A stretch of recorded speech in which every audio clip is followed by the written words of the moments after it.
All right, so you've learned the basics of Python. You're past Hello World, and you're ready to really level up. But how do you go from code that just works to code that's actually great? Well, that's exactly the roadmap we're laying out today. Let's dive in. Look, your scripts run, they get the job done, no errors pop up, and hey, that's a fantastic start. But there's a huge difference between code that's just functional and code that's professional, efficient, and, elegant. That's the gap we're here to close. And this isn't just about learning some fancy new syntax. It's really about a fundamental shift in how you think about writing code. We're going to start adopting the mindset and the tools of a seasoned Python developer. So here's our game plan. First, we're going to move beyond the basics and get into writing smarter, more Pythonic code. Then we'll tackle a massive real-world problem, how to handle huge amounts of data efficiently.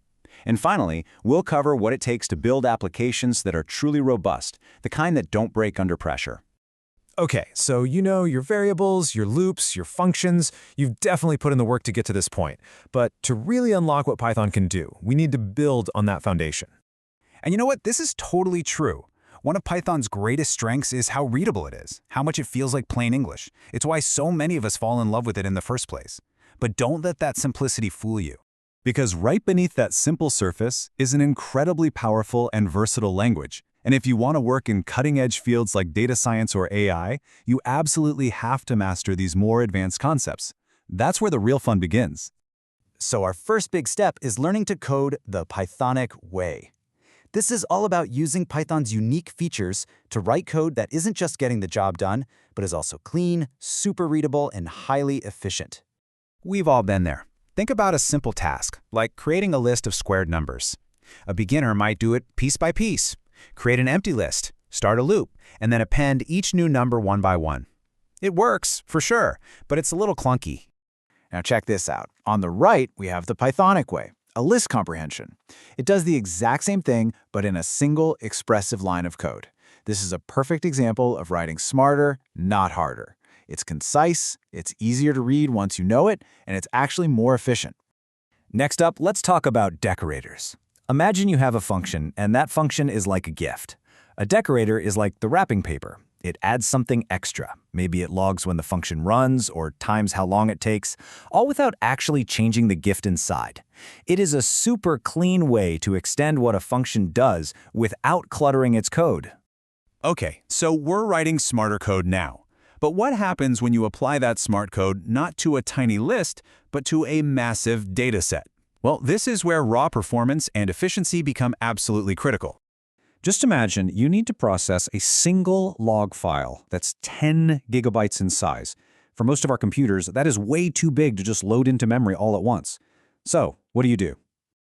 This is such a classic real-world problem. If you try to read that whole file, your program is just going to crash. This is one of those challenges that really separates the intermediate programmers from the advanced ones. And here is the brilliant solution: generators. So instead of trying to load a giant bucket of data into memory all at once, a generator acts more like a faucet. It gives you one piece of data at a time right when you need it. This is called lazy evaluation, and it is an incredibly powerful and memory-efficient way to work with huge data sets. Now, handling big data is one kind of complexity. But what about when the application itself gets really complex?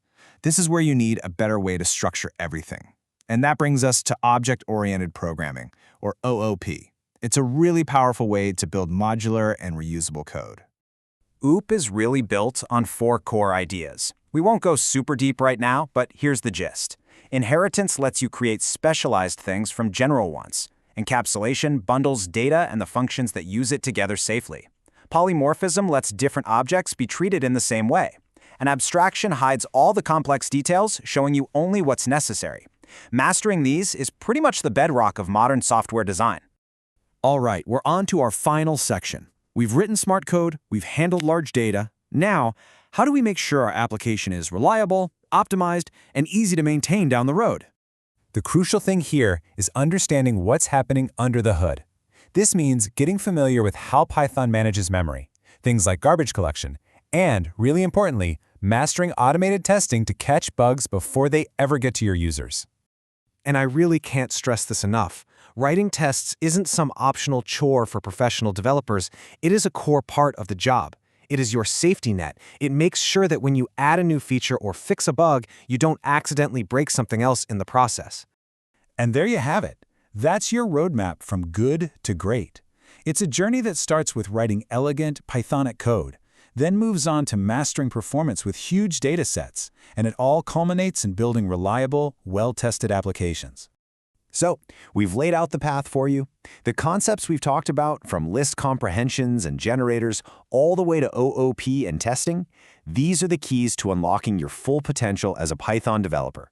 The only question left is, what amazing thing are you going to build with them?